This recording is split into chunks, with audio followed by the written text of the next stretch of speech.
अच्छा, अब अगली एडजस्टमेंट निकालें। फाइनल अकाउंट के एतबार से ये आखिरी एडजस्टमेंट है। इसके बाद फिर IS 12 के एतबार से शुरू करते हैं।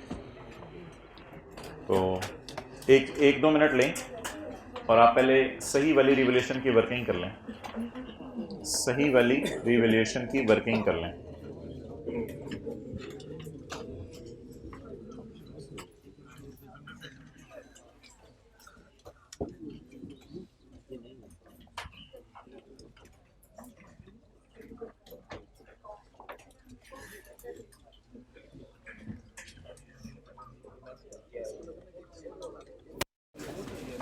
Working number 5।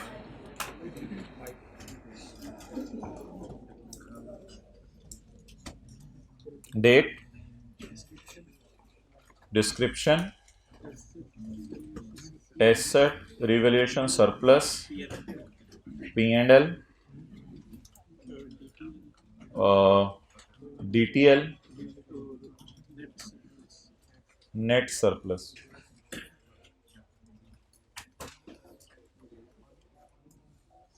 Ji, office building had a net book value of 900 million, पिछले साल का आखिरी दिन। बस इधर देखते रहे और जैसे जैसे मैं नोट कर रहा हूँ करते हैं। Office building had a net book value of 900 million at पिछले साल के आखिरी दिन।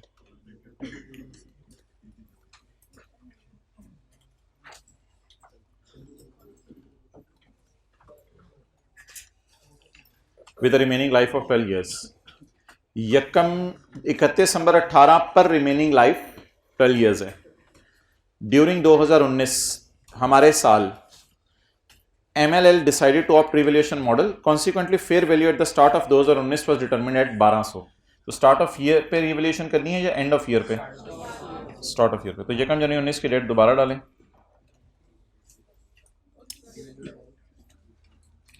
Revalued amount 1200।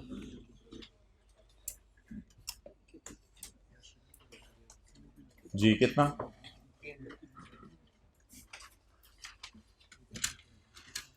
300 को तोड़ें। टैक्स रेट कितना है? 32%। 300 को तोड़ दें दो हिस्सों में। 32, 96, 204। मुझे तो पट्टी का कलर भी भूल गया भाई। डेप्रिसिएशन की पट्टी ग्रीन थी, इसका स्काई ब्लू पट्टी। अच्छा,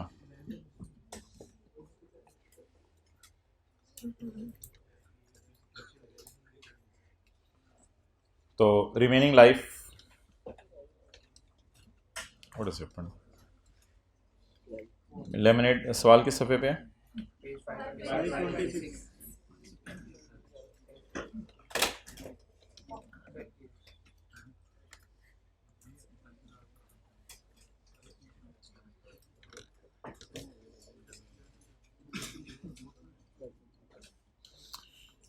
अच्छा, इसको छोड़ें, ये तो भी एरर बता रहे हैं ना। Such revolution is not been accounted for and depreciation, ये अकाउंटेंट की गलती बता रहा है, इसको छोड़ें। अच्छा जी बताएं, रिमेनिंग लाइफ कितने साल है? 12 साल। चलें जी। मेरे ख्याल से डेट मत लिखें, बस रिमेनिंग लाइफ दी हुई है तो रिमेनिंग लाइफ बस कर लें। अब डेट भी लिखने में कोई मसला नहीं, अब तो रिमेनिंग लाइफ उसने खुद दे दिया। Depreciation over 12, 100। जी, 300 को डिवाइड करें 12 से। 25। 25 के दो हिस्से कर दें। नहीं, 8, 17।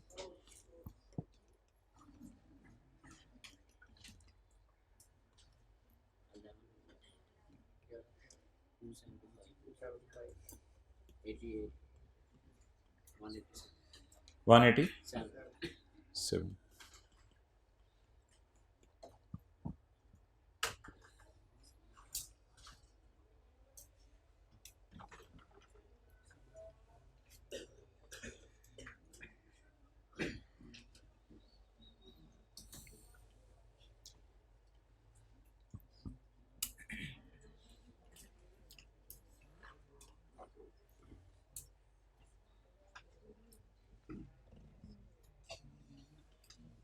ओके,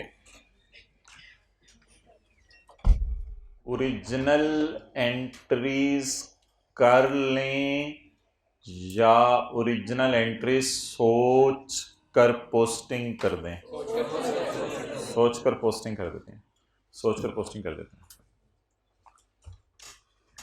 पहले ओरिजिनल पोस्ट कर दूं या रॉन्ग रिवर्स कर दूं? जैसे मर्जी कर लें, जैसे मर्जी कर लें। वैसे बज़ाहिर ऐसा होना चाहिए, पहले रॉन्ग रिवर्स होनी चाहिए ताकि फाइनेंशियल स्टेटमेंट ज़रा पाक हो जाए, फिर ओरिजिनल रिकॉर्ड होनी चाहिए। तो इस डाटा से जो भी एंट्री निकलेगी उसका नाम होगा ओरिजिनल एंट्री, उसका नाम होगा। अब वो मैं करने नहीं बैठ रहा हूँ, तो यही करते रहेंगे फिर पूरी रात। इस कॉलम को काट दें क्योंकि ये किसी काम का नहीं है, इस कॉलम का कुछ नहीं करना। अच्छा जी, अकोमोडेटेड ऑप्शन को एसेट में शिफ्ट करने की ज़रूरत नहीं है क्योंकि वो बैलेंस ही बुक वैल्यू का दिया हुआ है। Asset debit, DTL credit. अभी मैं डीटीएल का अकाउंट बनवाऊंगा ना तो मुझे याद करा दीजिएगा, डीटीएल क्रेडिट। और अगर पेपर में भूलने का डर है तो वर्किंग नंबर 6 खोल के साथ ही फिगर भी डाल दीजिएगा, कोई मसला नहीं। डीटीएल का अकाउंट यूज तो हो ही जाना है। एसेट डेबिट, डीटीएल क्रेडिट और सरप्लस इन ओसीआई क्रेडिट। ये चीजें पी एंड एल को कैसे हिट करेंगी अब ऐसे सोच लेते हैं। Asset debit, DTL liability type account है, सरप्लस इन ओसीआई।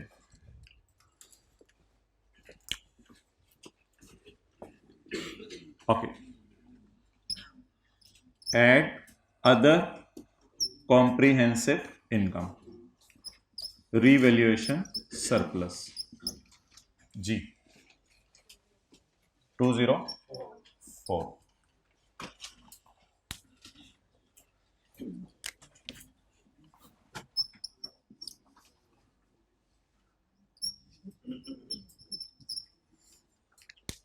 चलें जी आगे। 100 रुपए की एंट्री बता दें। Depreciation debit, accommodated depreciation credit. Depreciation debit, accommodated plant तो नहीं लिखा हुआ साथ, ऑफिस बिल्डिंग लिखा हुआ, ये तो कमाल लाइन है फिर। Office building, admin expenses, office building, office building admin expenses में लेके जानी है रखी। ऑफिस की बिल्डिंग एडमिन डिपार्टमेंट में।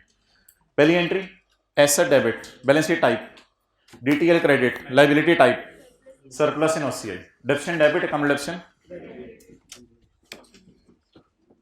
अच्छा, एंड पे डेप्रिसिएशन डेबिट कितने से? 100 से। डेप्शन debit, डेप्शन debit, accommodation credit, balance sheet type चीजें हम बना नहीं रहे। इसकी मैंने कहा था एंट्री ना किया करेंगे, डीटीएल अकाउंट में खुद ही बैलेंसिंग आ जाती है। इसको छोड़ें, ये डीटीएल अकाउंट में खुद ही बैलेंसिंग आ जाएगी डीटीएल अकाउंट में। और इसकी एंट्री जो है surplus debit, retained earning credit. ये स्टेटमेंट इन इक्विटी के फेस पे पोस्ट होती है दोनों जगह, सरप्लस डेबिट और रिटेन्ड अर्निंग क्रेडिट। ये इस सरप्लस को कभी ना कम कीजिएगा, इससे इस सरप्लस को कभी ना कम कीजिएगा। ये स्टेटमेंट इन इक्विटी जब बनेगी तो स्टेटमेंट इन इक्विटी के अंदर सरप्लस के कॉलम में नेगेटिव हो जाएगी और रिटेन्ड अर्निंग कॉलम में ऐड हो जाएगी। तो इसको सीए से रूट नहीं कराते हैं, तो ये इक्विटी टाइप एडजस्टमेंट होगी। तो आज आगे से डेप्रिसिएशन बची थी वो हमने उधर डाल दिया पी&एल पे, और सरप्लस था वो हमने पी&एल में डाल दिया। ये तो ओरिजिनल एंट्रीज पोस्ट हो गई। अब मैं ओरिजिनल एंट्रीज करके लिख तो कुछ नहीं रहा, लेकिन ऐसे एरो बना रहा हूँ, यानी ये ऊपर वाला डेटा सारा ओरिजिनल है। अब इसकी एंट्रीज मैंने आपको करा दी है, लेकिन पेपर में करेंगे नहीं, हम पेपर में ज़बानी सोचेंगे। रॉन्ग एंट्री, यही तो फाइनल अकाउंट में चैलेंज होता है कि फाइनल अकाउंट का टॉपिक ये तो नहीं होता कि बस एंट्रीज कर दो। फाइनल अकाउंट का टॉपिक तो ये होता है कि अकाउंटेंट ने भी जरा नजर मारो क्या किया हुआ है। यही तो चैलेंज होता है बस, इसमें जरा नजर मारे अकाउंटेंट ने क्या किया हुआ है। ना ना ना, अब ट्रायल से कुछ नहीं पता चल रहा। पहले R&D ट्रायल की मुंह पे पड़ी हुई थी, अब ट्रायल से कुछ नहीं पता चल रहा। Such revaluation is not been recorded, ठीक है जी, उसने रिवलेशन नहीं रिकॉर्ड की, हमने कर दी। Depreciation on cost model has already been recorded in books. Depreciation already किताबों में रिकॉर्ड हो चुकी हुई है। अब मुझे बताएं सोच के कि अकाउंटेंट ने क्या किया होगा। बुक वैल्यू को डिप्रिशिएट कर दिया होगा कितने सालों पे? 12 सालों पे। अकाउंटेंट ने बुक वैल्यू को डिप्रिशिएट कर दिया होगा। बुक वैल्यू को या रीवैल्यूड अमाउंट को? बुक वैल्यू को। तो बुक वैल्यू को उसने डिप्रिशिएट कर दिया होगा। तो हमें वैसे क्या चाहिए था? रीवैल्यू क्या होता? मार्केट वैल्यू डिप्रिशिएट होती है, लेकिन उसने किसे रीवैल्यू कर डिप्रिशिएट? माजरत, किसको? बुक वैल्यू को। तो accountant has already recorded in books under cost model. अच्छा, किसी के जहन में ये वाइल्ड थॉट तो नहीं आ रही कि कॉस्ट मॉडल है, उसमें डिप्रेशन चार्ज कर चुका होगा, तो ये book value divided by remaining life, तो ये कोई ऐसा डिप्रेशन निकालने का तरीका नहीं होता। हमें कॉस्ट देता, हम उसको ओरिजिनल लाइफ पे डिवाइड करते, सेम ही जवाब आता है, उससे कोई फर्क नहीं पड़ता। ये ऐसे ही मैंने एक अजीब सा किस्सा छेड़ने की कोशिश की है। वैसे ही एज्यूम कोई एसेट है, वो रीवैल्यू नहीं होता। एज्यूम कोई एसेट है, वो रीवैल्यू नहीं होता। तो आप खरीदते हैं 90 का, लाइफ कितनी है? नहीं नहीं नहीं नहीं यार, मैं तो नया डेटा बनाया है। एज्यूम कोई एसेट है 90 रुपए का, लाइफ कितनी है? 3 साल। तो आप करेंगे कॉस्ट डिवाइडेड बाय लाइफ, क्या डिविजन आ गई? 30। Book value. अब इस साल का डिविजन निकालने के दो तरीके सीखें, दो तरीके देखें। 90 डिवाइड बाय 3B या BV divide by remaining life. तो BV divide by remaining life doesn't mean कि कॉस्ट मॉडल से हम हट गए हैं। तो कॉस्ट को आप ओरिजिनल लाइफ पे डिवाइड करें तो भी वही जवाब आएगा, और कॉस्ट मॉडल में रहते हुए अगर आप BV को रिमेनिंग लाइफ पे डिवाइड करें तो दोनों सूरतों में लिखने 30 रुपये ही आ रहा है। तो इसलिए इस एतबार से परेशान होने की जरूरत नहीं थी। तो बस keep it simple. Book value कितनी है? 900। इसको इसने कितने सालों में डेफिसिट किया होगा? अच्छा, जो बंदा ये रॉन्ग एंट्री नहीं उल्टाएगा उसको सरप्लस शो करने के और डेफिशिएंट रिकॉर्ड करने के नंबर मिल जाएंगे। इसलिए आई के बार बार कहते हैं कि बच्चों को किसी तरह समझा दो कि सवाल को देख के मुंह फाड़ के ना खड़े हो जाया करें। आधे से ज्यादा सवाल उनको आता होता है, अब वो बाकी चीजों पर टाइम जाया कर रहे होते हैं। इतनी पोस्टिंग तो सबने कर लेनी थी। अब अकाउंटेंट की फिगर उल्टा दें, उसके लिए रॉन्ग एंट्री में लिख दो नीचे। Wrong entry, depreciation debit, PP credit. कैसे उसने कॉस्ट मॉडल पे चार्ज की होगी? 900 75। ये ओरिजिनल एंट्री मैंने नहीं की, ओरिजिनल एंट्री सुन लें। Original entry asset debit, DTL credit, surplus इन OCI credit, depreciation debit, asset credit. तो ये डेप्रिसिएशन 100 की मैंने P&L में ले गया हूं। तो अब इस डेप्रिसिएशन को क्या करें? उसने डेबिट मार दिया हुआ है, क्रेडिट कर दें, डेप्रिसिएशन क्रेडिट कर दें, माइनस 75। अब आपके 8 नंबर पेपर में आ गए हैं, P&L आपने बना लिया। अब 12 नंबर का अगला एडजस्टमेंट है, जिसका फायदा ये है कि हमने वर्किंग्स ऑलमोस्ट कर ली हैं सारी। यार ये तो जल्दी फारग हो जाएंगे।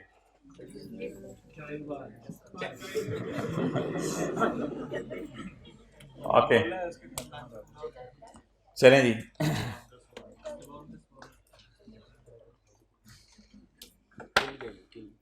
तो अगली काली पट्टियां मैं नहीं खोल रहा, द रीजन इज कि वो बस टैक्स की एडजस्टमेंट्स हैं सारी, टोटल्स कर लें। कॉस्ट ऑफ सेल में भी कोई एडजस्टमेंट नहीं थी। 13201180 जी। ये मैंने -16 का किया। P's share of a dividend, ये P's share of a dividend है, ये P's share of S dividend है। अच्छा चलें 100।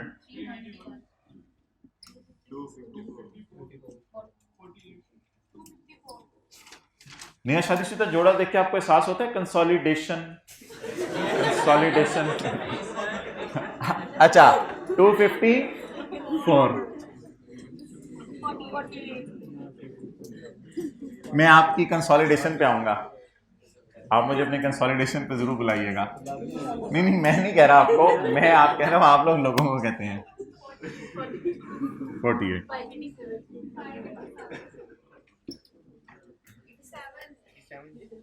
आराम से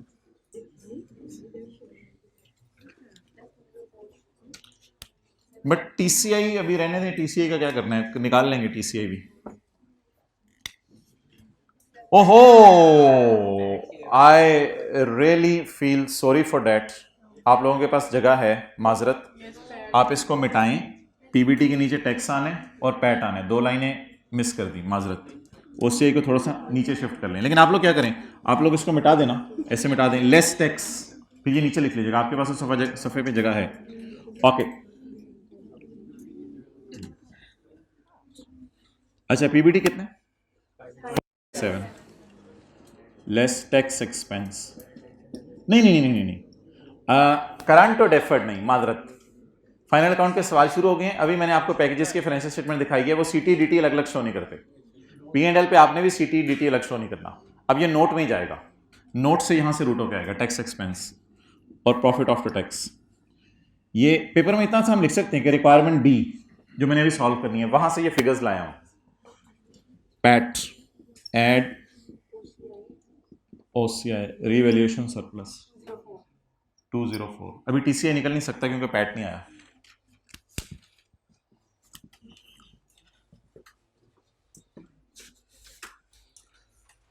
अगर फेडरल बोर्ड ऑफ रेवेन्यू ना होता, IAS 12 ना होता, अच्छा क्या चीज, हाँ हाँ ओके, चलें जी, बिस्मिल्लाह पढ़ें, हम शुरू करें adjustments.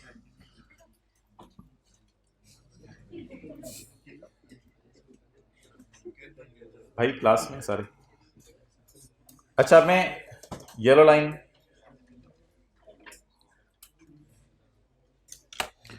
As per tax laws only write off are allowed. मेरे ख्याल से ये ना भी लिखता तो आगे लिखें, हमें ऑलरेडी पता है।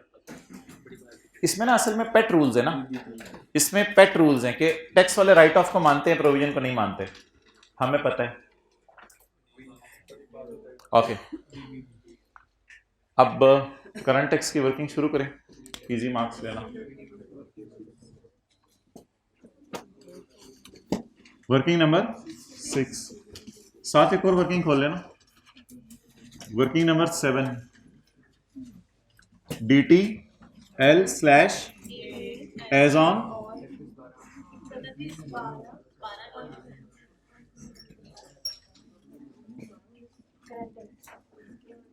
करंट टैक्स जी, पीबीटी 587।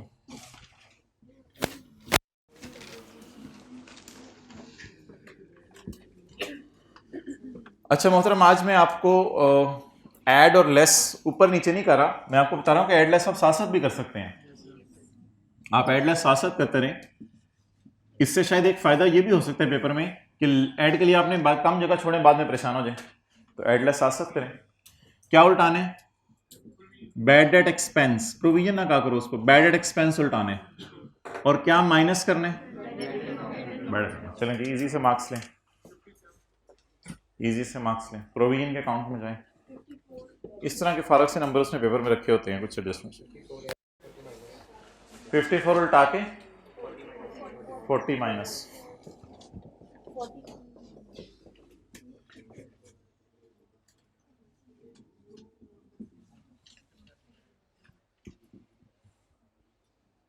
ओके, फिर इसको करें साथ ही, provision, carrying amount, tax base, difference, tax, provision की कैरिंग अमाउंट, ये एजन टाइप चीजें हम उठानी है। 58 में आए थी, फारक से एडजस्टमेंट्स दे रहा है, टैक्स बेस 0।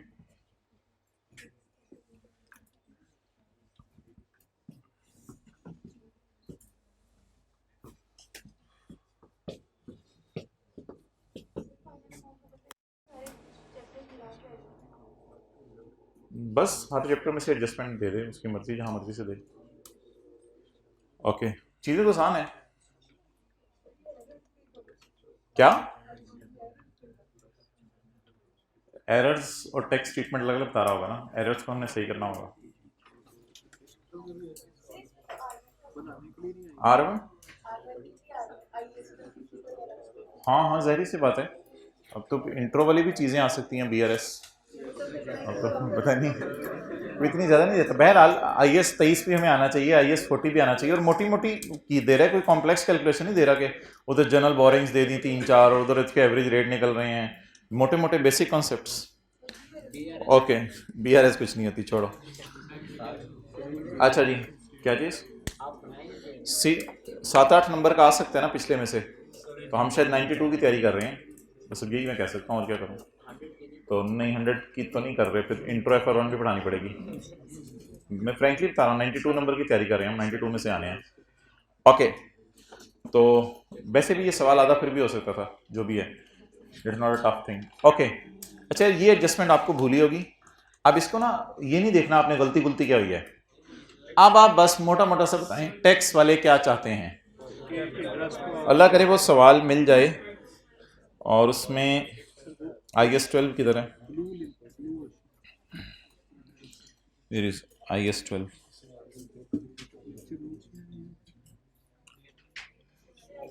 ये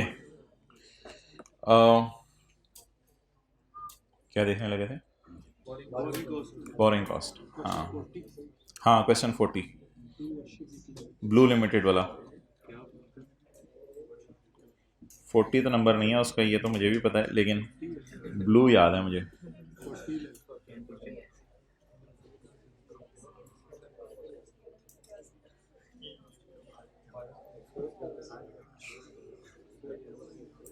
ट्वेंटी सिक्स, ये सवाल हमने किया हुआ है वैसे, इसमें हमने 12 - 5 7 रुपए से खेले थे शायद।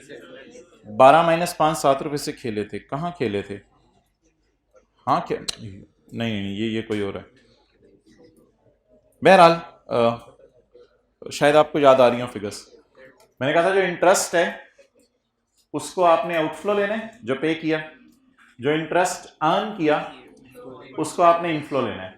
तो 12 और 5 को हमने नेट किया था, as per tax laws borrowing cost और अलाउड व्हेन इनकर्ड।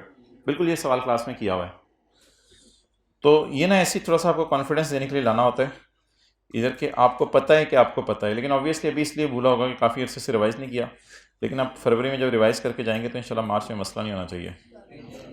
ओके,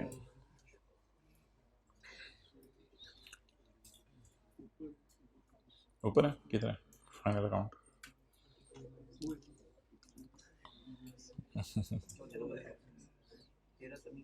नीचे। ओके, अच्छा जी, तो मेरे ख्याल से किसी चक्कर में पढ़ने की जरूरत नहीं है। 84 और 16 को नेट कर लें, 84 और 16 को नेट कर लें, 68 मैं आप जरा कोशिश करता हूं दिखाने की, आपको शायद आपको याद आ जाए। 68 का इधर देखें, 68 शायद याद आ जाए। अकाउंटिंग वाले 68 को बैलेंस शीट में डालेंगे और टैक्स वाले 68 को खर्चे में डालेंगे। लिख लें, अकाउंटिंग वाले 68 को बैलेंस शीट में डालेंगे, टैक्स वाले 68 को खर्चे में डालेंगे। Borrowing cost is allowed when incurred, accounting वाले 68 को बैलेंस शीट में डालेंगे और टैक्स वाले 68 को खर्चे में डालेंगे।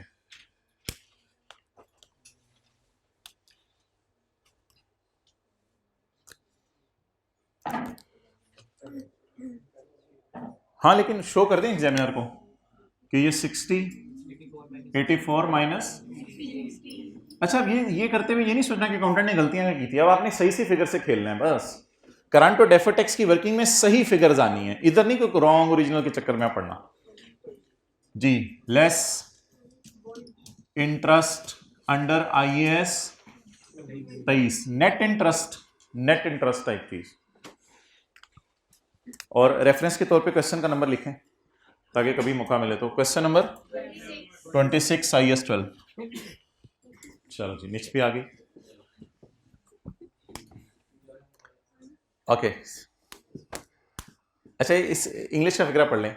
बोरिंग कॉस्ट और अलाउड व्हेन इनकर्ड, इसको देख लें। बोरिंग कॉस्ट और allowed when incurred, not capitalised, allowed.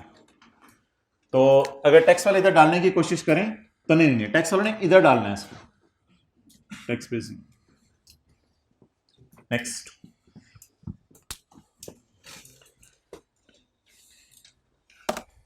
अच्छा इस एडजस्टमेंट के पढ़ने से पहले ये वाली IS 12 की बेसिक थीम आपको क्या पता चली है? IS 12 की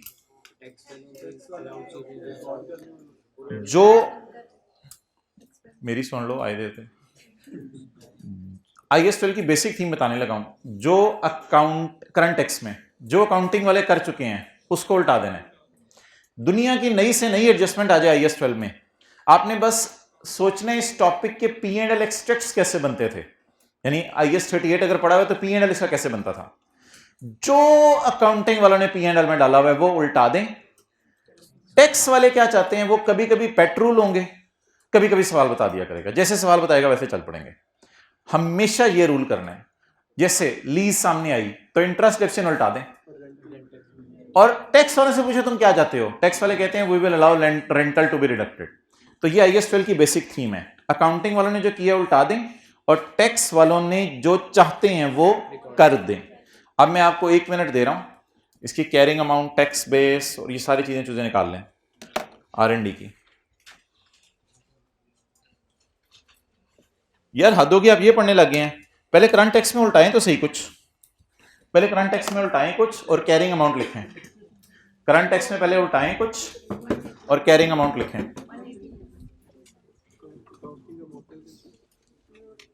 करंट टैक्स में उल्टाएं कुछ। अच्छा निहायत दीवाने, आप इधर क्या देख रहे हैं? करंट टैक्स में क्या उल्टा रहे हैं? इधर कोई नजर ही नहीं आएगा यार। यू पीपल मैड, मैं हद होगी, मैं चीख चीख के उस वक्त का लगाऊं। करंट टैक्स में आपने 180 क्यों उल्टाना है यार, हद होती है। 60 और 4 उल्टा दें बस, ये तो काउंटिंग वालों के। और अगर यकीन नहीं आ रहा तो देखें, आज तो आपने रिकॉर्ड भी किया था, इसी को तो उल्टाने को कह रहा हूं मैं। 60 जमा 4 क्या हर जगह जा रहे हैं? क्या मतलब, क्या मतलब, क्या रिलैक्स, हद दो में क्या, it's not so, it's height of anything, it's not so. कोई नहीं है, पहले हमने फाइनल अकाउंट का सवाल कर लिया, अब हमारा PBT निकल आया। PBT निकलने के बाद अब हमारा जहन सिर्फ जहन की गरारी किस एतबार से घूमनी है, ओरिजिनल, रॉन्ग, रेक्टिफाइंग नहीं, और नहीं नहीं नहीं नहीं, बस बस ये क्या उल्टाने, क्या रिकॉर्ड करना है। उसमें मैंने सादा सी बात की है, अकाउंटिंग डेप्शन क्यों उल्टाते थे, रिकॉर्ड की होती थी। टैक्स सेप्शन क्यों माइनस करते थे, टैक्स वाले चाहते थे। इधर आ जाए, अकाउंटिंग वालों ने क्या कर लिया, 64 रिकॉर्ड कर लिया, इसको अभी ये ना पूछें टैक्स वालों से तुम क्या चाहते हो। चलें जी, उल्टाएं जो अकाउंटिंग वालों ने किया हो।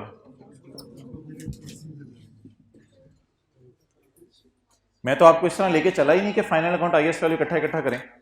मैंने तो क्या फाइनल अकाउंट खत्म हो गया, अब IS 12 का सवाल है, बस ये उल्टा दें जी।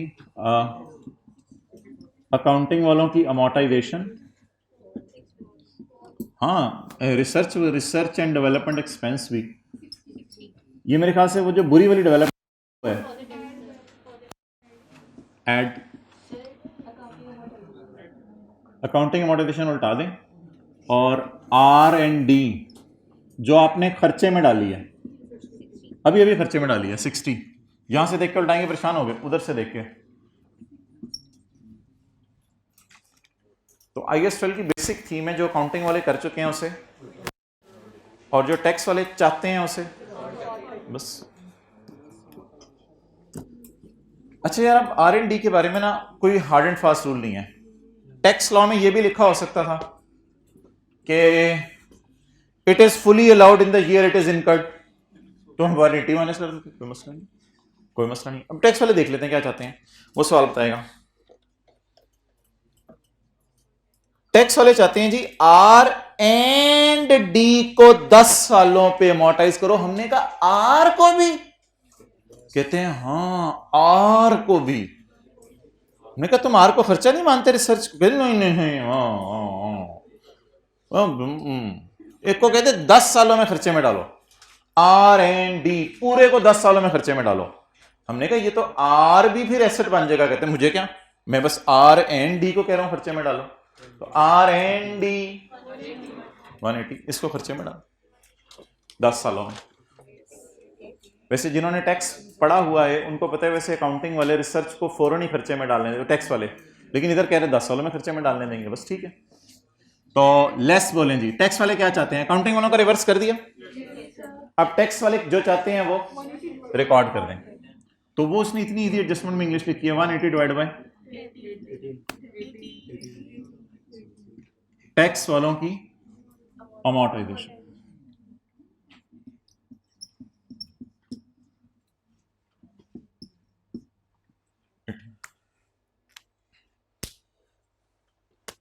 चलें जी, कैरिंग अमाउंट टैक्स पे लिख लें, intangible assets carrying amount of tax base. अच्छा जी, कैरिंग अमाउंट में कोई आपने ऐसे बिला वजह ना अपने सरदर्दी नहीं लेनी, because you have already done 120 minus 4 116, 120 minus 116, 180 minus 8 18 जी, जवाब 162। हमने कहा होश के नाखून लो, तुम आर एंड डी को डिप्रिशिएट कर रहे हो, कहते हैं हाँ मैं आर को भी कर रहा हूं। अच्छा, किस उल्टाते तो चीजें करंट टैक्स की वर्किंग में ना, किसको, हाँ तो वो टैक्स वाले तो कुछ और चाहते हैं ना, अब तो हम टैक्स वालों के एंगल से देख रहे हैं। क्या चीज, हाँ ये तो कैरिंग अमाउंट ना, जो अकाउंटिंग वाले, अगर अकाउंटिंग वालों की बैलेंस शीट बनती तो अकाउंटिंग वालों की बैलेंस शीट में एसेट कितने पे आता, 116 पे। अगर टैक्स वालों की बैलेंस शीट बनती तो टैक्स वाले कहते, हमने अकाउंटिंग में जो मर्जी किया 180 का, उससे हमें टेंशन नहीं है, टैक्स वाले तो अपने एडजस्टमेंट को अलग अलग एतबार से देखते हैं हमेशा। टैक्स वाले ने कहा यार इस 180 का क्या किया तुमने, हमने कहा इस 180 को हमने P&L से बाहर फेंक दिया, ये 180 P&L की चीज नहीं है, 180 में से 60 मैंने खर्चे में डाल दिया और 120 मैंने एसेट ना दिया, और फिर 120 को मैंने अमोर्टाइज कर दिया। उन्होंने कहा यार इन चक्रों में ना पड़ो, कहते 180 को इधर बुलाओ हमारे पास, और 180 को ना आहिस्ता आहिस्ता ना डेप्रिशिएट करते रहो बस। तो 180 में से 18 अभी डेप्रिशिएट हो गया, 162 के अंदर मुझे अगले सालों की छुपी हुई डेप्रिसिएशन नजर आ रही है, 162 फ्यूचर में डिडक्ट होगा टैक्स वालों के डिप्शन के नाम से। तो टैक्स वाले तो एडजस्टमेंट को स्क्रैच से देखते हैं ना, शुरू से देखते हैं कि हम क्या चाहते हैं बस वो करो, वो ये नहीं देखते कि हमने क्या किया हुआ। तो प्लीज जो बंदा फाइनल अकाउंट के सवाल की चीजें ध्यान में रखेगा ना कि अकाउंटिंग वालों ने ये रेक्टिफाइंग, वो परेशान रहेगा। नेक्स्ट जी, चलें जी पढ़ें। हाँ जी, ये टैक्स वाले डेप्रिसिएशन चार्ज के पूरे साल की करेंगे। हाँ यार इसमें ना अजम्पशन आप ले लीजिएगा जो मर्जी, बात वैसे भाई के भी ठीक है, कर सकते हैं। जब साइलेंट होना सवाल तो टैक्स वाले दोनों तरह कर लेते हैं कि full year depreciation the year of purchase while no depreciation the year of sale, तो टैक्स वालों की बस पूरी अमोर्टाइजेशन माइनस कर दें, इसमें कोई इतनी परेशानी की बात नहीं। अगर आप मंथ बेस पे पोर्शन करके कर देंगे तो भी शायद आगे पनिश नहीं करेगा। तो टैक्स वालों के रूल उसे बताने चाहिए वाजे तौर पे। एक सवाल था वैसे उसने लिखा हुआ था full year depreciation the year of purchase. Okay next जी, ठीक बंदा है। Tax depreciation for the year ended 31 December 2019 exceeded the accounting depreciation, tax depreciation exceeded the accounting depreciation by 200 million. बता दें, tax depreciation exceeded the accounting depreciation, accounting depreciation ज्यादा है या tax वाला डेप्रिसिएशन? तो अकाउंटिंग डेप्रिसिएशन ऐड होती है, tax वाला डेप्रिसिएशन माइनस होती है, तो टैक्स वाला डेप्रिसिएशन ज्यादा है तो माइनस कर दें, लेस टैक्स वालों की डेप्रिसिएशन कितनी जी, 200।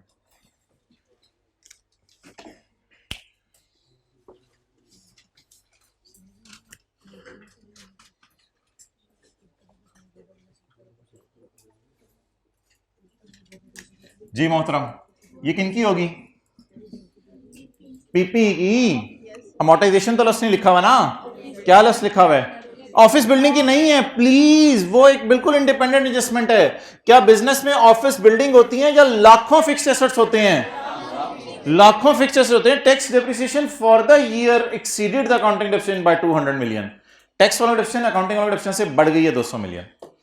ओके अच्छा जी, कैरिंग अमाउंट टैक्स बेस निकाल दें जरा। क्या क्या मतलब जीरो? यार अजीब बोंगी है तो कैसे तुम लोग किस दुनिया में रहते हो? क्या बैलेंस शीट में पीपी जीरो आते हैं लोगों के?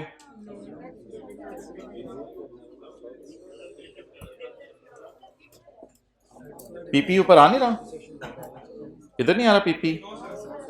पीपी की कैरिंग अमाउंट नहीं है। अच्छा, टैक्स वालों की डब्ल्यूडीवी अगली एडजस्टमेंट ना पड़े, वो तो ऑफिस बिल्डिंग की बात है। मैं तो अभी लाखों एसेट्स बाकियों की बातें कर रहा हूं जो बिजनेस में पड़े हैं, ये तो एडजस्टमेंट अलग है। टैक्स वालों की डब्ल्यूडीवीज नहीं है।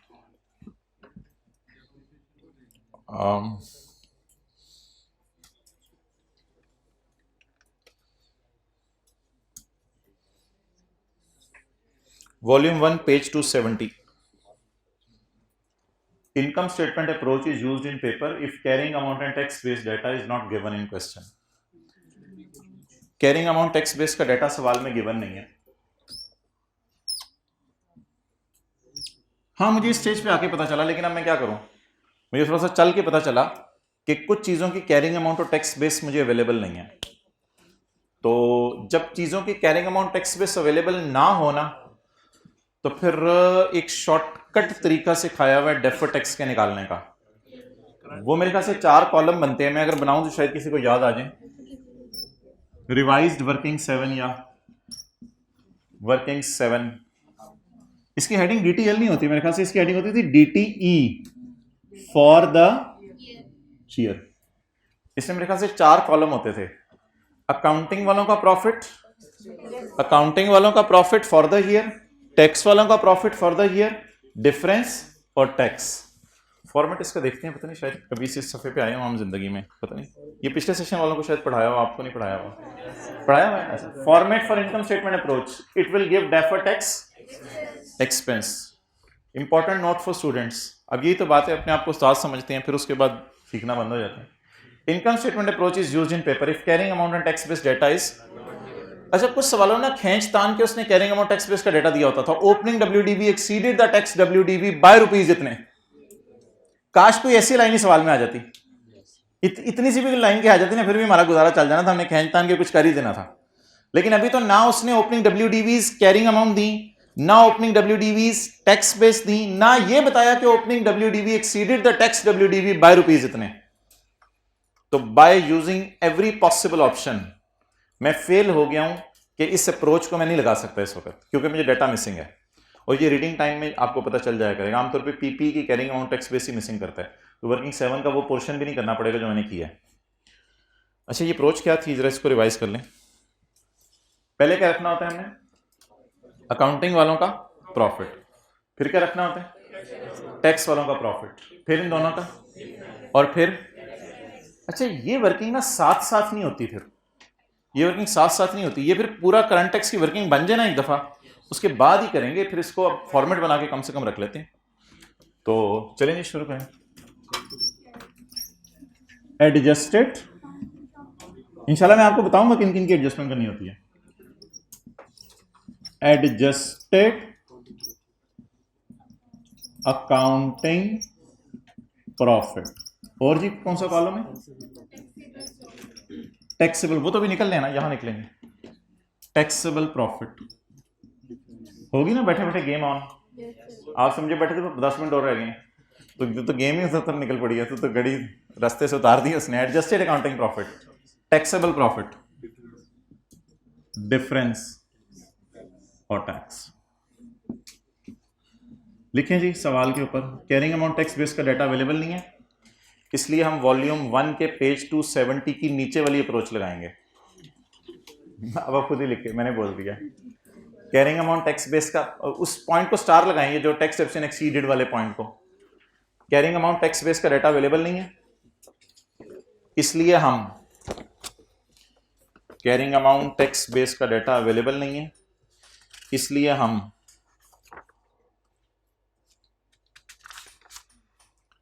Volume one page number 270, volume 1 page 270, आगे volume 1 page 270 income statement approach लगाएंगे, volume 1 page 270 income statement approach लगाएंगे।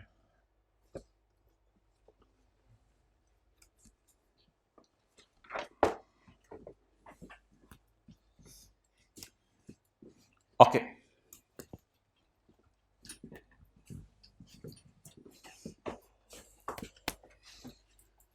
अच्छा मोहतरम, इसने हमें क्या डाटा दिया है? इसने हमें अकाउंटिंग वालों के प्रॉफिट दिए हैं, टैक्स वालों के प्रॉफिट दिए हैं, सॉरी अकाउंटिंग वालों की डिडक्शन दी है, टैक्स वालों की डिडक्शन दी है, या अकाउंटिंग और टैक्स वालों की डेप्रिसिएशन का डिफरेंस दिया है? हाँ, अकाउंटिंग और टैक्स वालों की डिडक्शन का डिफरेंस दिया है। उसने कहा मैं खुद ही अकाउंटिंग वालों के टैक्स वालों की डिडक्शन अलग अलग तुम्हें क्या देनी, मैं इनका डिफरेंस ही तुम्हें दे देता हूँ, ठीक है, कोई मसला नहीं। इसका क्या करना है? अब आप 200 वो माइनस कर देंगे, उसके मार्क्स आपको मिल जाने हैं इंशाल्लाह। इससे आपका क्या करना है? इसको ना जरा 0.6 के साथ 0.5 के साथ आप जरा मिला के पढ़ें इसको।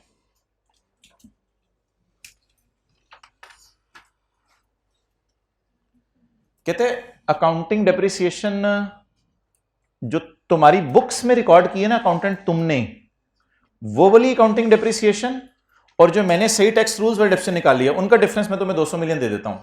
लेकिन अगर तुम कोई अकाउंटिंग बुक्स में इसके अलावा एडजस्टमेंट कर लो, उस फिर अकाउंटिंग डेप्रिसिएशन को तुम्हें अलग से उल्टाना पड़ेगा। मैं तो दोबारा बोलता हूं, सुनिएगा। सवाल कह रहे कि टैक्स वालों की और अकाउंटिंग वालों की डेप्रिसिएशन का डिफरेंस मैं तुम्हें दे रहा हूं। हमने कहा अच्छा ठीक है। कहते लेकिन अकाउंटिंग डेप्रिसिएशन ना अकाउंटेंट तुम्हारे वाली ऑलरेडी रिकॉर्डेड इन बुक्स, जो तुमने बुक्स में रिकॉर्ड की हुई है वो वाली डेप्रिसिएशन।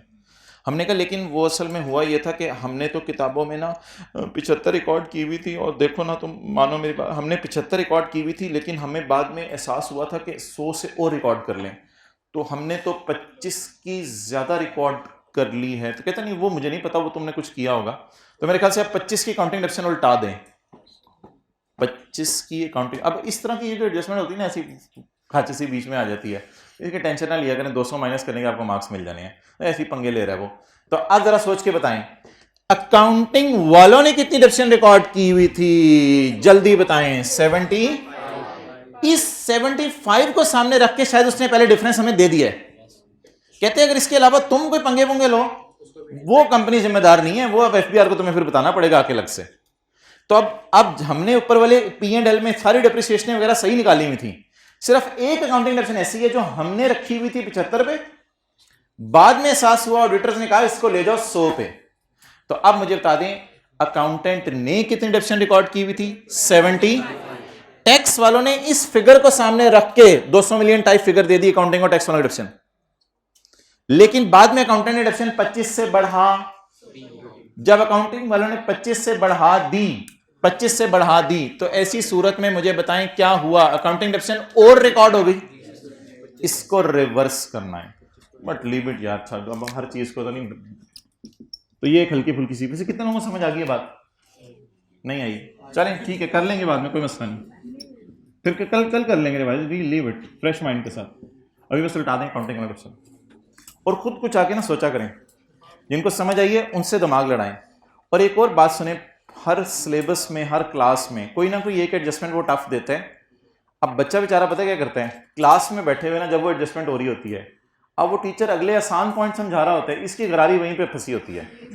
ये सबसे नाकामी की सबसे बड़ी वजह है, सीए में सबसे बड़ी नाकामी की ये वजह है कि आप रात अपने दिमाग की गरारी उधर फिट कर लेते हैं, उसके बाद टीचर हलवा भी खिला देना, बड़ा सख्त है वो, तो पिछला नहीं खत्म हुआ ना, तेरे हलक में मसला है, तो पिछले को फारक कर, वो अगले इजी मार्क्स ले तू। तो इसको मुझे याद कराइएगा, कल दोबारा जरा बताने की कोशिश करूंगा। रिलैक्स, आगे चलो। अब सारी बात है, एक दो पंगे तो उसने हर दफा लेने होते हैं। अच्छा जी यार, अब तो क्या कहते हैं, इस वर्किंग को देख लें। इसमें कुछ उठाना होता था करंट टैक्स में रिवैल्यूएशन का, उठा दें बस सबको। इसमें कुछ उल्टाना होता था, उठाना होता था यार, उल्टाना होता था। मुझे याद है ये वाली P&L की फिगर उल्टानी होती थी, ये वाली है ही नहीं ना, तो मैंने 10 तो सही उल्टानी होती थी। करंट टैक्स में ये अकाउंटिंग प्रॉफिट में ये वाली फिगर चली जाती थी और इसको फिर हम उल्टाते थे, लेकिन इस तरह की कोई फिगर है ही नहीं, तो इसलिए अब रिवैल्यूएशन का कोई इंपैक्ट नहीं। और एक चीज है वैसे कि अगर आप खींच तान के ना कैरिंग अमाउंट लिखना चाहें तो ऑफिस बिल्डिंग की लिख सकते हैं, लाखों एसेट्स की नहीं, लेकिन इधर भी आपका डेडलॉक लग जाएगा। जब आप ऑफिस बिल्डिंग की कैरिंग अमाउंट लिखें तो टैक्स बेस का डाटा फिर अवेलेबल नहीं है, जीरो नहीं ज्यूम कर सकते, फिक्स एसेट की टैक्स बेस होती है। तो खींच तान के कैरिंग अमाउंट इसकी भी मिल जानी थी, सिर्फ ऑफिस बिल्डिंग की, बाकी लाखों एसेट्स की नहीं, लेकिन इसकी भी फिर टैक्स बेस नहीं मिल रही थी। तो इसलिए अगेन वो वर्किंग ही हमारी फारग हो गई है।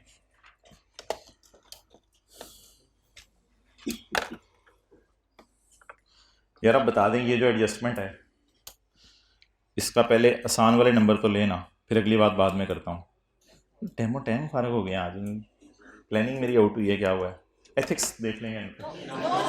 अच्छा, capital gain is exempt from tax, बता दें ये क्या करूँ। कैपिटल गेन कितने 50। और यार ऐड हुआ ना बोल, पहले बड़े मसले पड़े में P&L में क्या क्या हो चुका है, छोड़ पर इन चीजों को, बस बताए एग्जेम्प्ट इनकम को क्या करते थे, लेस ऐड हुआ पता नहीं नए स्यापे शुरू हो जाते हैं। P&L में हमने जो किया भाड़ में जाए। और ISL का सवाल हो रहा है, एग्जेम्प्ट इनकम को क्या करना है, बस खत्म, लेस कैपिटल गेन। लेकिन ये ना रिकंसिलिएशन में जाने, क्योंकि परमानेंट डिफरेंस है। Capital gain 50।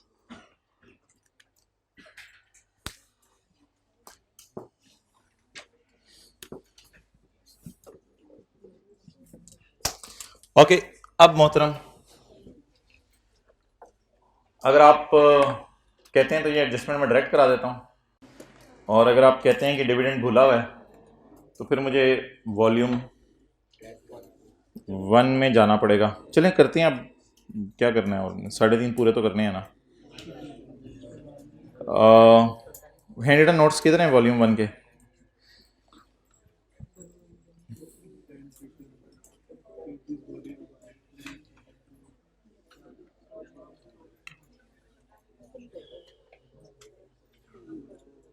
बबलू और भालू के सर पे हाथ रखें।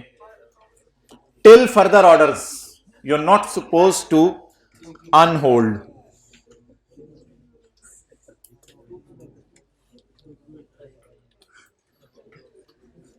ये जो मैंने मिटाया हुआ है चिटा चिटा करके, ये आप लोगों की क्लास में मिटाया हुआ है या होम ट्यूशन में?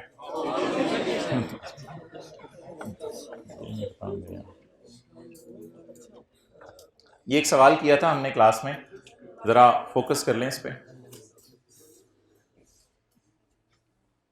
असल में मैं शायद समझाना ये चाह रहा हूं कि जो डिविडेंड इस साल रिसीव हो जाएगा ना, उस पे मैं करंट टैक्स में टैक्स लगा दूंगा, और जो डिविडेंड रिसीवेबल होगा उसके रिसीव होने का वेट करूंगा और डेफर करके टैक्स लगाऊंगा। शायद ये वाली चीज समझाने की कोशिश करते हैं। डिविडेंड इनकम कितनी है? 40। डिविडेंड इनकम कितनी है? 40। रिवाइज करें, ये सवाल क्लास में किया हुआ, ऑब्वियसली यार इंसान है भूल जाता है। डिविडेंड इनकम, अब तो ये भी भूल गया कैश कहाँ आता था, यहाँ आता था कैश। ओके, एंट्री करके सोच लिया करें ना, cash debit dividend income credit. तो dividend income 40, out of which 10 is received, out of which 10 is receivable 30। अब जब भी टैक्स वाले कैश अकाउंटिंग फॉलो करते हैं तो इसको उल्टा के इसको ऐड करना होता है, शायद याद हो थोड़ा थोड़ा, इसको उल्टा के इसको ऐड करना होता है, कैरिंग अमाउंट लेनी होती है, tax base 0। Okay, dividend is taxable on, rate of tax on dividend is 10% इन हमारे साल वाला रेट 10 पे लगेगा, और करंट टैक्स की वर्किंग में लगेगा क्योंकि करंट ईयर में ही देना है। और अगले साल रेट कितना है? तो रिसीवेबल रिसीव कब होगा? तो फिर इसको डेफर टैक्स की वर्किंग में डेफर करके टैक्स लगाएंगे। कोशिश करते हैं इस सवाल को करने की दोबारा, वेले हैं तो कुछ ना कुछ तो कर लें। इस सवाल को जरा करने की कोशिश करते हैं दोबारा। ओके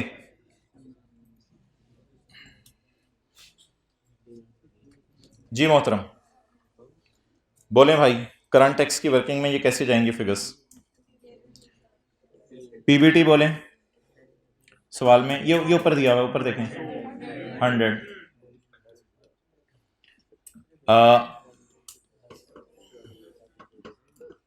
लेस कितना करना है? हाउ टू टैकल, अब ज्यादा आ गया होगा, हाउ टू टैकल इनकम उल्टा के रिसीव ऐड कर दें, इनकम उल्टा के रिसीव, लेकिन इसमें खतरा ये है कि ये जो 10 रिसीव हुआ है, अगर आपने इसका टोटल मार लिया तो इस पे जनरल टैक्स रेट लग जाएगा। तो मैंने कहा था 10 लिखें जरूर आप, लेकिन नहीं लेस ना करें, फिर काट दें। ओ टैक्स देना है मैंने इसी साल देना है, लेकिन जरा नीचे करके रेट निकाल लेना। हाउ टू टैकल वाली बात तो नहीं छेड़नी ना, ऐसे हमारी बेस हिल जाएगी। अकाउंटिंग इनकम उल्टा के टैक्स वाले जो चाहते हैं वो ऐड कर दें, अगर डिविडेंड का रेट सेम होता। एक और फड्डा भी, अब डिविडेंड का रेट डिफरेंट, इसलिए 10 को ऐड तो करें लेकिन थोड़ा नीचे लाके जरा। इसके बाद मेरे ख्याल से हमने ये किया था कि प्रॉफिट निकाले थे 60 के, और इस पे टैक्स लगाया था जनरल 30%, 18 ये लगाया था। फिर हमने ऐड किया था टैक्स ऑन 10, बल्कि शायद जिन्होंने पढ़ा हुआ है क्या कहते हैं टैक्स, उनको तो पता होगा डिविडेंड पे अलग से टैक्स रेट लगता है। तो टैक्स ऑन 10 पे अलग से टैक्स लगा दें एट द रेट ऑफ 10%, क्योंकि इस साल रेट 10% है और हमें मिला है जो 10 रुपए, उस पे रेट लगेगा बस 1। सीटी डेबिट, सीटीपी क्रेडिट 19 से। बाकी हाउ टू टैकल में ये क्लोजिंग बुक वैल्यू आ गई, तो डेफर टैक्स की वर्किंग कोशिश करता हूं मैं खोलने की। DTL/A as on, carrying amount 30, इस कैरिंग अमाउंट का नाम है डिविडेंड रिसीवेबल। 10 रुपए पे इधर टैक्स लग गया, बाकी 30 रुपए पे डेफर करके टैक्स बेस 0, डिफरेंस, और रेट लगेगा 12%। बल्कि रेट का कॉलम एक डालते थे हम, क्योंकि जनरल रेट नहीं लगना, रेट लगेगा 12%। इस तरह की कोई कैलकुलेशन करते थे, अगर तुम्हें याद हो कि तो किस तरह टैकल किया जरा बताएं। पहले टी अकाउंट बना लिया, टी अकाउंट बनाने के बाद अकाउंटिंग इनकम उल्टा के टैक्स वालों की इनकम ऐड की, रिकॉर्ड की, लेकिन सोचा कि नीचे जाके रिकॉर्ड कर लेते हैं, 10 ऐड ही तो करना है, नीचे जाके ऐड कर लें। 10 पे 10% लगा के टैक्स में टैक्स डाल दिया, और बाकी जो 30 बचा था उसको इस चक्कर से घुमा लिया। मेरे सवाल में आए?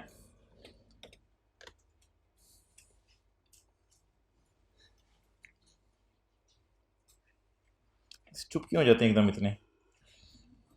अच्छा जी, बिस्मिल्लाहिर्रहमानिर्रहीम।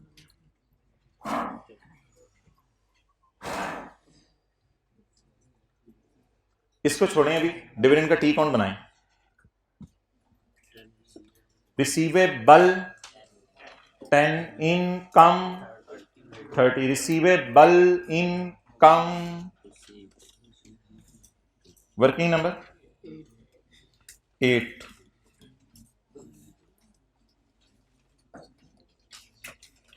Receivable income received balance 20। तो ट्रायल में अल्लाह का शुक्र है उसने दोनों चीजें दी हुई थी, रिसीवेबल भी दिया हुआ था, इनकम भी दी हुई थी।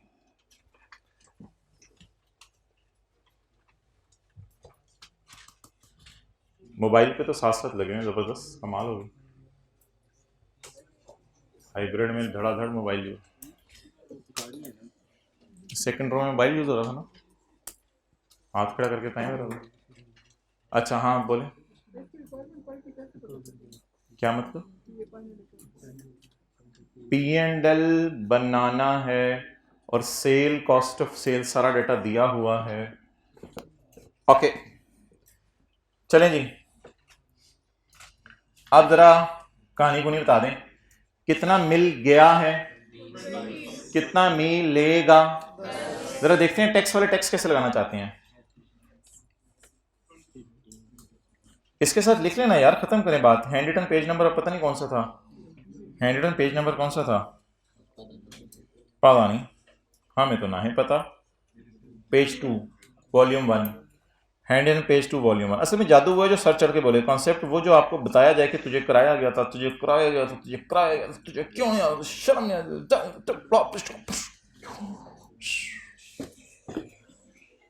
अच्छा अब बता दें जी, dividend is taxable on receipt base at 15% in हमारा साल। हमारे साल में 15% रेट है, किस पे लगाना पड़ेगा जी? 20 रुपए पे, 20 रुपए पे। और अगले साल कितने? 20%। अगले साल कितना रेट है? 20%। अच्छा ये किस पे लगाना पड़ेगा? 10 पे। Done, okay. How to tackle, जरा बताएं how to tackle current tax में। How to tackle, accounting profit उल्टा दें और टैक्स वालों का प्रॉफिट ऐड कर दें, ऐड कर दें, बस हाउ टू टैकल यही था जी। लेस क्या करना है? इनकम, इनकम P&L वाली फिगर। अकाउंटिंग प्रॉफिट उल्टा दें और ऐड कर दूं डिविडेंड रिसीव्ड, कितना? 20। ये जरा आप लोग लिख के काट लें ताकि हाउ टू टैकल हमारा ना हिले।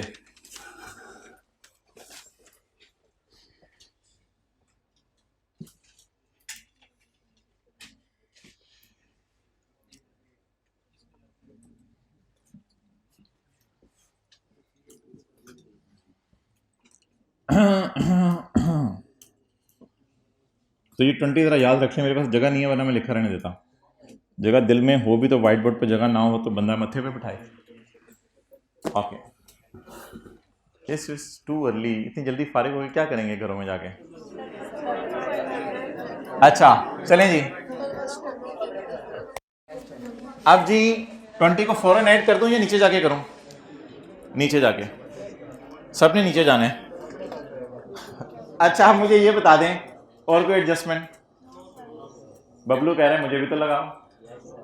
चलें जी ओवर करें, टोटल्स मारें, टोटल्स मारें। 324 टैक्सेबल प्रॉफिट। ये वैसे काफी अच्छा हुआ, ये IAS 12 की एडजस्टमेंट आखिरी वाली रिवाइज हुई है ना, ये जरा अच्छा हो गया। Taxable profit 324। चलें जी, tax at the rate of 32%, tax at the rate of 32%।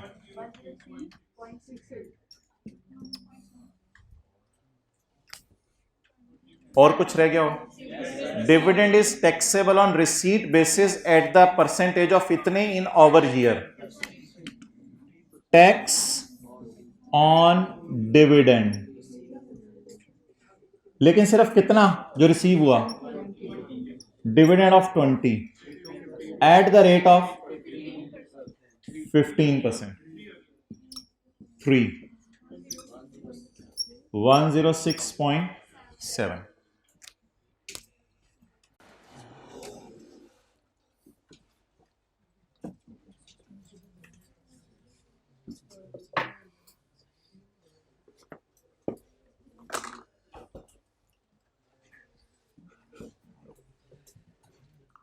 Okay Suresh ji, बहुत अरसे से हमने ये वर्किंग रिवाइज नहीं की थी DTE फॉर द ईयर वाली, तो DTE फॉर द ईयर वाली वर्किंग में आ जाते हैं। अकाउंटिंग प्रॉफिट 587, टैक्सेबल प्रॉफिट, और फिर देखेंगे होमवर्क में ज्यादा सवाल किए या कम किए, लाइबल फील करें या इंटाइटल्ड।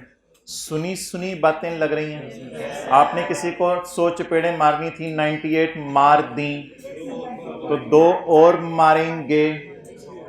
और अगर 100 मारनी थी 103 मार दी तो अच्छा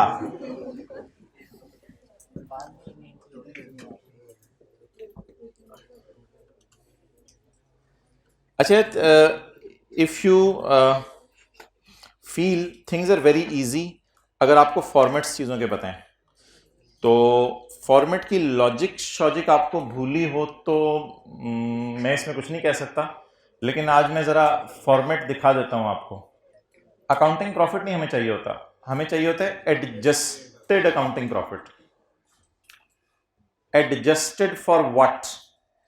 एक्चुअली डेफर्ड टैक्स होता है टैक्सेबल टेम्परेरी डिफरेंस या डिडक्टेबल टेम्परेरी डिफरेंस। तो मैंने कहा था कि आप जो परमानेंट डिफरेंसेस हैं वो थ्रो अवे कर दिया करें अकाउंटिंग प्रॉफिट से, क्योंकि अगर अकाउंटिंग प्रॉफिट से परमानेंट प्रॉफिट्स थ्रो अवे ना किए, permanent deduction allowed, permanent exempt income, अगर वो चीजें आपने ना फारिग की तो उन पे भी टैक्स लग जाएगा। तो शायद आपको थोड़ा सा याद हो, ग्रीन हाइलाइटर मैंने इसलिए यूज किया था, मैंने कहा था ये फिर कभी बात बताऊंगा। येलो वाला हाइलाइटर हमने क्लास में यूज किया था, और पास पेपर के क्वेश्चन, मुझे याद है पास पेपर के क्वेश्चन, मैं कल आके रिकॉर्डिंग चला के दिखा दूंगा आप लोगों को। पास पेपर के क्वेश्चन 2 के ऊपर हमने इसका तजर्बा किया था, पास पेपर के क्वेश्चन 2 के ऊपर। ये जो एप्रीकॉट था ना, ये जो शेरों का ऐसे हिलना ना बड़ी खतरे की बात है। ये एप्रीकॉट,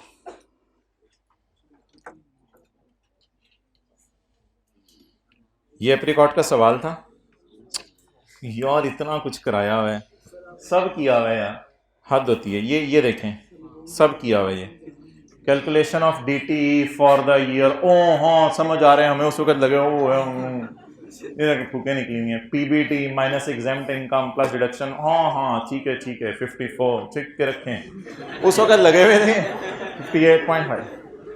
तो एग्जाम्प्ट इनकम करंट टैक्स में भी माइनस होती है, यहां भी deduction not allowed current tax में भी ऐड होती है, यहां भी ऐड होनी है। एक चीज बस नहीं आ जानी लगी है, सेपरेट रेट वाली इनकम। असल में सेपरेट रेट वाली अलग क्यों करनी है? इधर हमने टैक्स रेट एंड पे लगाना है 32%, वो जब 32% लगाएंगे तो वो फिर सारी चीजों पे 32 लग जाएगा। 3 एडजस्टमेंट सब बता दें अकाउंटिंग प्रॉफिट में क्या किए करने। टैक्सेबल प्रॉफिट में कोई एडजस्टमेंट नहीं करनी, टैक्सेबल प्रॉफिट में कोई एडजस्टमेंट नहीं करनी, एज इट इज उठाया करना है। उस दिन 58.5 था, आज 324। अकाउंटिंग प्रॉफिट में 3 एडजस्टमेंट्स करनी है। नंबर 1, एग्जेम्प्ट इनकम्स को लेस, डिडक्शंस नॉट अलाउड को ऐड, और सेपरेट ब्लॉक इनकम्स को भी लेस, क्योंकि इनकम्स लेस करनी है, सेपरेट ब्लॉक इनकम्स को भी लेस करके अलग से ट्रीट करेंगे उनको। ओके चलें जी, किधर है सवाल?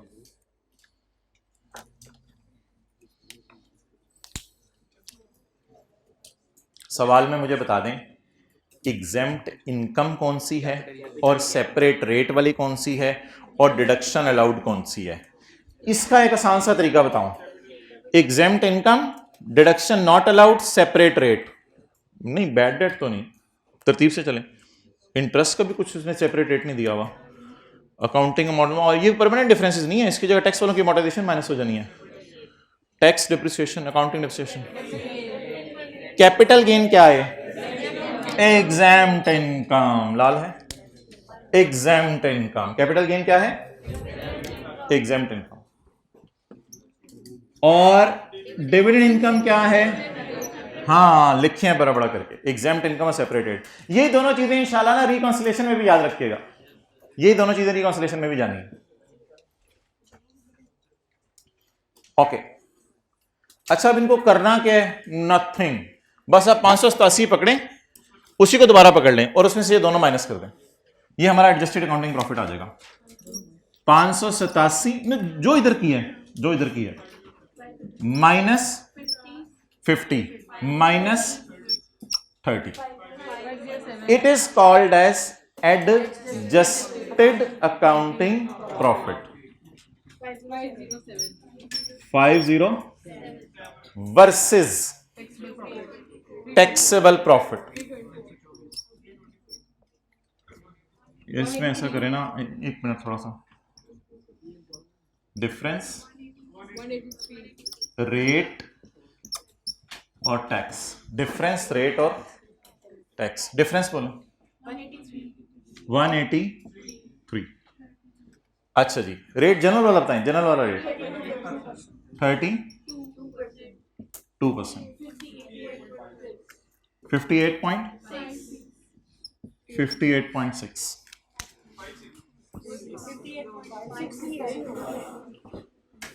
सोचे किस बात पे आप लड़ रहे हैं, गुतम कुता हुए हैं कि माल्टा ऐसे करके छीलना था या ऐसे करके छीलना था, इस बात पे लड़ रहे हैं।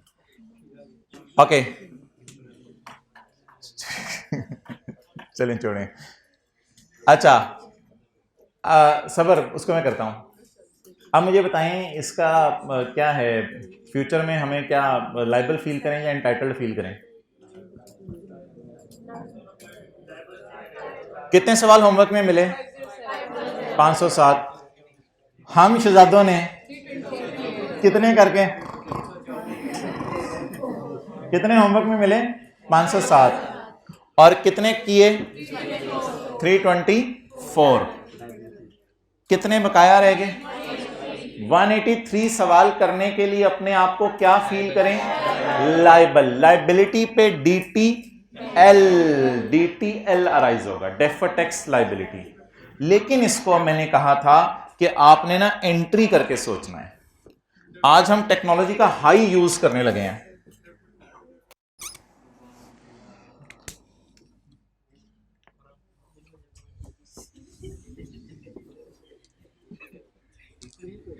इसको पकड़े जाते हैं।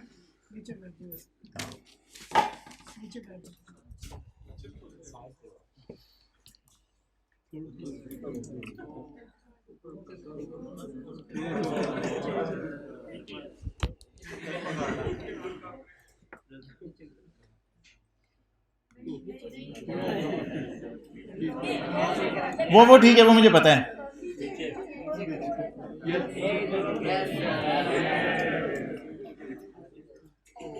अच्छा, तो अब इसकी एंट्री लिख लें 58.6 की, मशरिक से मगरब में आके इसकी एंट्री लिख लें। DT debit, DTL credit.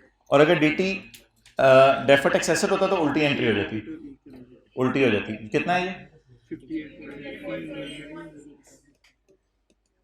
58.6।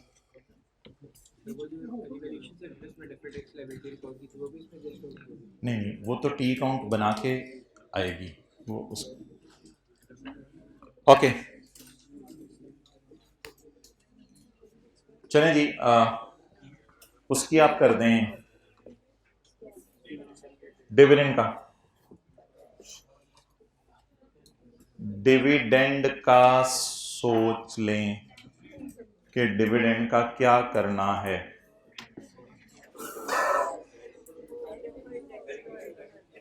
हाँ जी, रिकॉन्सिलिएशन, रिकॉन्सिलिएशन तो अलग चीज है, उस पर अलग बात करते हैं। अच्छा मोहतरम, know that is very interesting thing. जरा मुझे देख के बताएं, क्या डेफर्ड टैक्स में हमने 30 लेके जाना था या 30 में से 10? इसको मैं एक और तरीके से समझाने की कोशिश करता हूं, समझिएगा, शायद आपको बात हमेशा के लिए क्लियर हो जाए। 50 को क्यों माइनस किया है? ये एग्जेम्प्ट है। मैं नहीं चाहता था कि इस पे 32 लगे। ये तो लॉजिक की बात है, सादा बात मैंने की थी, इनकम्स को माइनस कर दिया करें, exempt income minus reduction not load add. लेकिन थोड़ी हल्की फुल्की सी कभी कभी लॉजिक डाल के भी वजन डाला। 50 को क्यों माइनस किया? एग्जेम्प्ट है। अगर इसमें पड़ा रहता, अगर तुम्हें ये वाली फिगर उठाता ना, इस तक तो माइनस हो गया हुआ था, मैंने तो फिगर ही 587 उठाई है। तो 50 को क्यों माइनस किया? ये एग्जेम्प्ट है। 30 को क्यों माइनस किया? इस पे सेपरेट रेट लगाना है। अच्छा एक काम मैं बड़ा मजे का करने लगा हूं, 50 को अब नीचे ले आता हूं, वो जैसे सौदे किंग में नहीं किया था, ये इसके लिए ये इसके लिए, 50 को नीचे ले आऊं और इस पे कितना लगाऊं? ये समझ आ रही है थोड़ी सी? 50 को माइनस करके 0 लगा दिया। 30 को तो ना यहां लाएं, 30 में से 20 तो हो गया, डेफर करके शायद 10 नहीं बचे। आई होप शायद क्लियर होगी वो बात। फील अगेन 50 को माइनस क्यों किया है?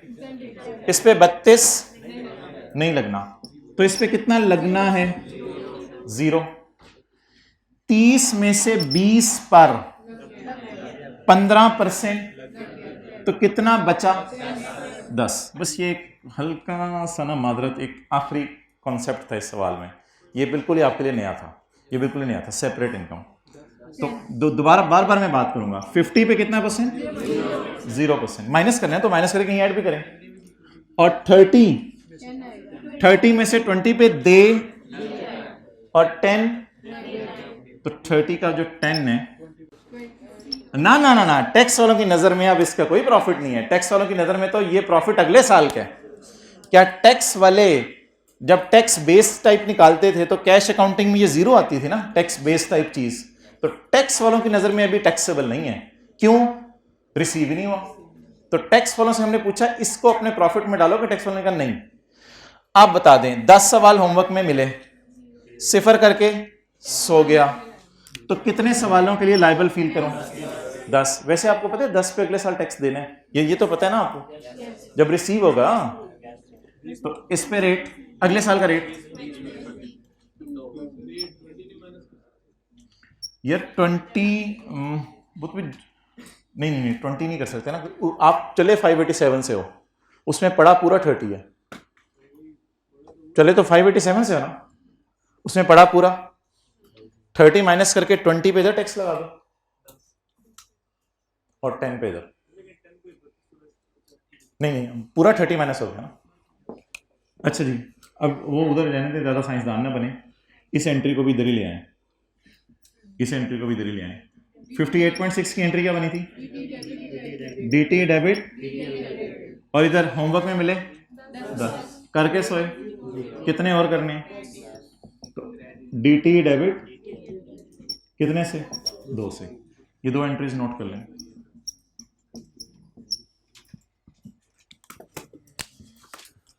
दोनों की एंट्रीज एक ही हैं, DTA debit, DTL credit.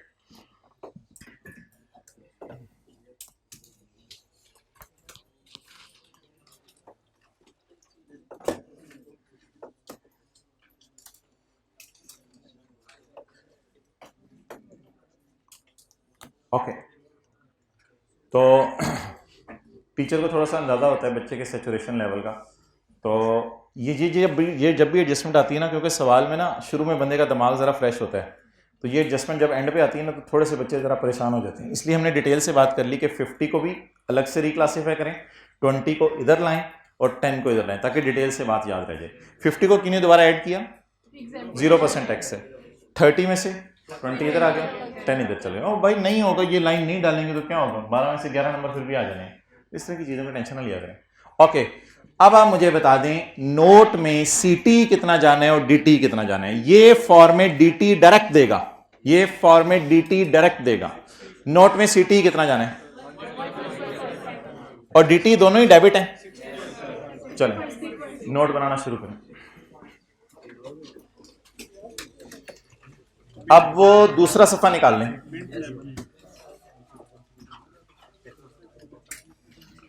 Mint laminate notes to the financial statements for year ended 31/12/19। Note number 7 taxation 7.1 tax expense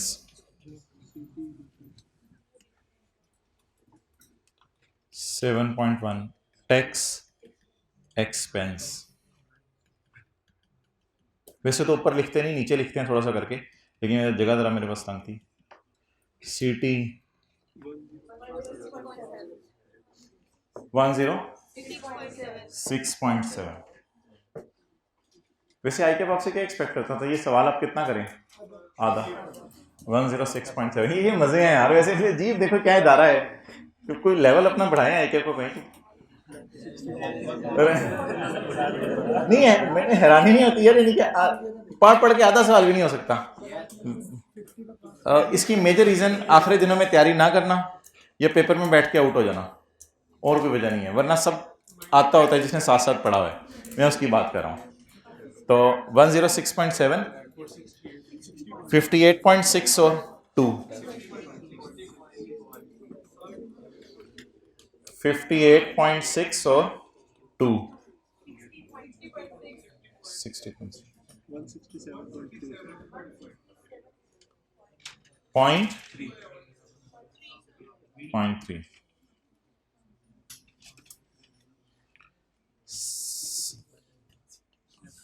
reconciliation पूरा फिक्र किसी को याद है? Reconciliation of accounting profit with tax expense. Easy marks ले जाएं, सबर सबर छुरी थले साहब, इजी मार्क्स ले जाएं। 167.3 ये मार्क्स पेपर में ले लें। रिकॉन्सिलिएशन तो हमारी बाढ़ में जाए कभी टैली होती नहीं है, तो रिकॉन्सिलिएशन की तो टेंशन नहीं लेनी ना, ये मार्क्स तो लें। Tax expense 167.3। आज आपको पता चला कि फाइनेंशियल स्टेटमेंट्स में पहले पीबीटी कैलकुलेट होता है, फिर इनकम टैक्स ऑर्डिनेंस खोल के टैक्स कैलकुलेट होता है, और फिर टैक्स कैलकुलेट होके पीएनएल के मुंह पे फिर ये फिगर आती है। अच्छा जी, पैट बता दें। 0.6.7 टोटल कॉम्प्रिहेंसिव। और ये लिख के आपने आगे लिखने होना आराम है, और कुछ वो कहेगा आगे आ जाओ, IFRS 16 का सवाल है आपके लिए, आप आराम से हैंड रिटन पेजेस खोल जहन में खोल के शुरू हो जाइएगा। ओके, रिकॉन्सिलेशन जिस चीज की बन गई है बता दे, 1 मिनट ले लें।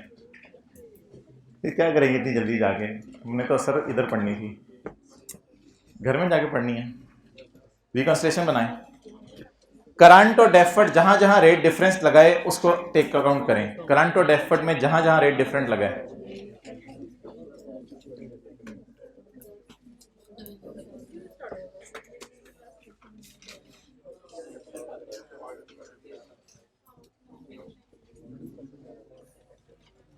जी मोहतरम। पीबीटी लो जी, आपने फिर दोबारा 587 से कहानी शुरू कर दी। 587 से कहानी शुरू कर दी। 587 में कुछ नहीं उल्टा हुआ, ना कैपिटल गेन ना डिविडेंड, कुछ नहीं उल्टा हुआ। 587 तो ये है, तो 587 पे दोबारा लाके खड़े कर दिया आपने रिकॉन्सिलेशन बनाते हुए। इजी मार्क्स लें, टैक्स रेट लिख के, इस लाइन के भी नंबर होंगे 30। अब कैलकुलेटर पे जब आप इस पे 32% लगा रहे होंगे, आपके हाथ थर थर थर थर थर थर थर थर कांप रहे होंगे। 587 में पता नहीं क्या क्या पड़ा, पता नहीं क्या क्या पड़ा, पता नहीं क्या क्या, सॉरी पता 5 I do not take my word back. 587 में पता नहीं क्या क्या पड़ा है, लेकिन लगा दें देखी जाएगी।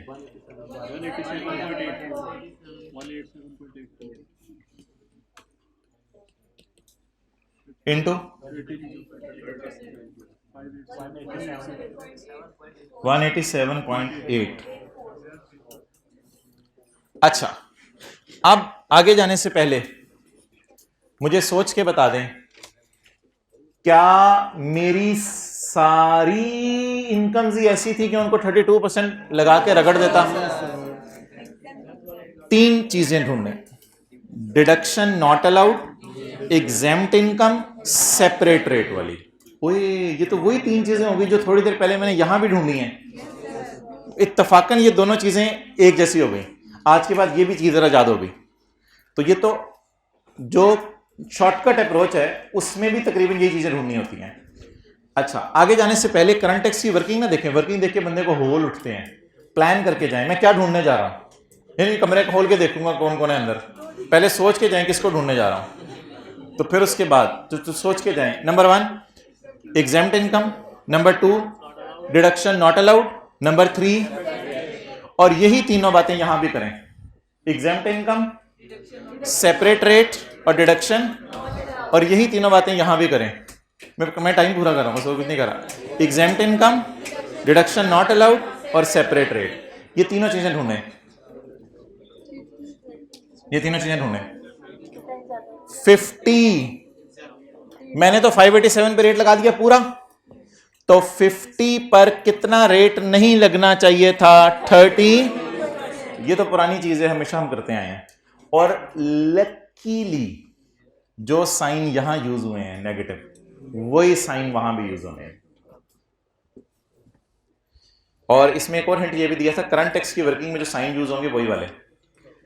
वैसे आप सोच नहीं रहे कि इसमें डिविडेंड पे भी टैक्स लग गया 32%, 587 तो अकाउंटिंग वालों का प्रॉफिट था, साइन वही यूज करें, लेस डिविडेंड वाला। कितना डिविडेंड? 50 इंटू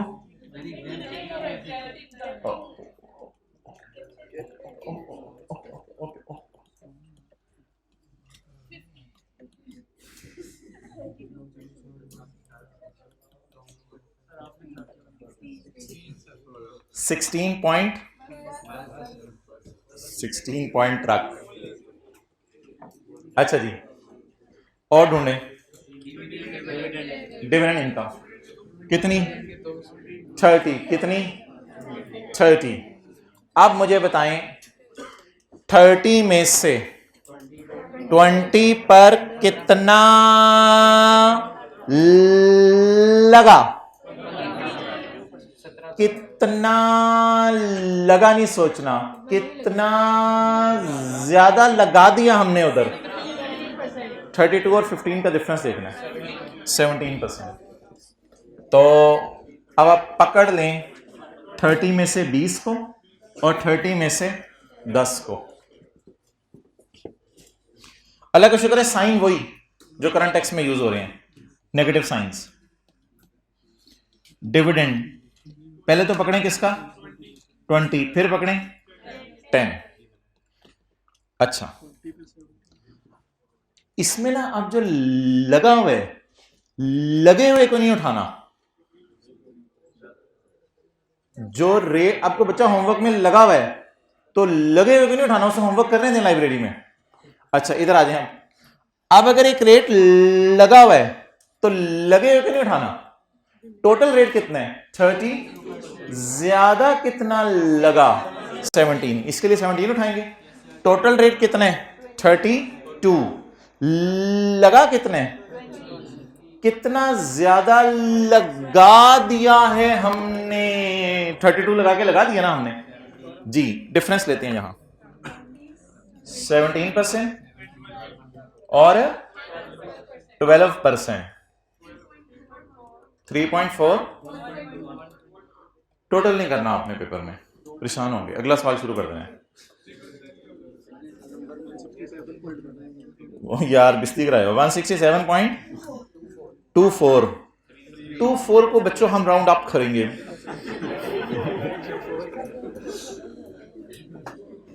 24 है ना, 5 के करीब ही है।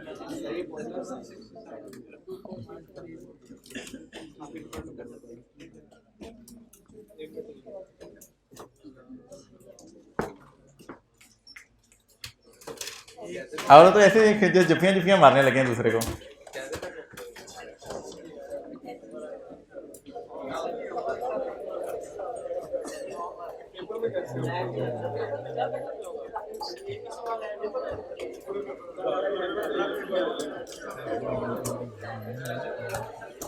पेपर में जाने से पहले तो IAS 12 के कई सवाल रिवाइज किए होंगे आपने, तो ये चीजें फिर इस तरह शायद सोचने ना पड़ रही हों जी। एक मिनट। अच्छा चलें, अहबाब बैठे हुए हैं तो तसल्ली से आखिरी वाली एक दो चीजें दोबारा सुन जाए। आखिरी वाली एक दो चीजें बस बस बस बस। हमने प्रॉफिट पे कितना लगाया? 32%, ठीक है जी। 50 पे नहीं लगना था 32। 30 पर आप क्या लगाएंगे? 30 में से 20 पर 15 लग गया, डिफरेंस 17। और 30 में से 10 पर 20 लग गया, डिफरेंस 12%। अच्छा, अब बैठे बैठे मुझे एक बात का जवाब दे दें कि ये वाली वर्किंग अवॉइड हो सकती है पेपर में, ये वाली नहीं, मेरा नहीं ख्याल ये वर्किंग अवॉइड नहीं हो सकती, इसको करना पड़ेगा आपको। यार आप लोगों ने सवाल पूछे तो फिर जवाब तो सुने ना कि पेपर में कैसे करना है। ये वाली वर्किंग तो अवॉइड नहीं हो सकती। ये वाली एंट्रीज तो ज़बानी एक दो लोगों ने बता दी थी बगैर कुछ किए, ज़बानी बता दी थी एंट्रीज। ये वाली जो वर्किंग है ना, ये मेरे ख्याल से एंट्री के बगैर भी आप हो सकती है। आप सिर्फ ये देखें कि 180 में से, लेकिन वो जो आपने वर्किंग में ये दोनों चीज़ें लिखनी हैं अलग अलग और ये भी निकालनी है, तो फिर ये साथ ही अगर हो जाए तो कोई हर्ज नहीं है, क्योंकि इसमें सिर्फ कैश का लफ्ज़ ही एक्स्ट्रा है ना, बाकी तो आपको पता है। और ये वाली वर्किंग भी करनी पड़नी है, बट ये बड़ी जल्दी जल्दी होने वाली चीज़ें हैं। R&D की adjustment was not at all a tough, original entry की बात कर रहा हूँ, but not at all a tough. Revolution की एडजस्टमेंट बिल्कुल टफ नहीं थी, बिल्कुल ईजी थी। और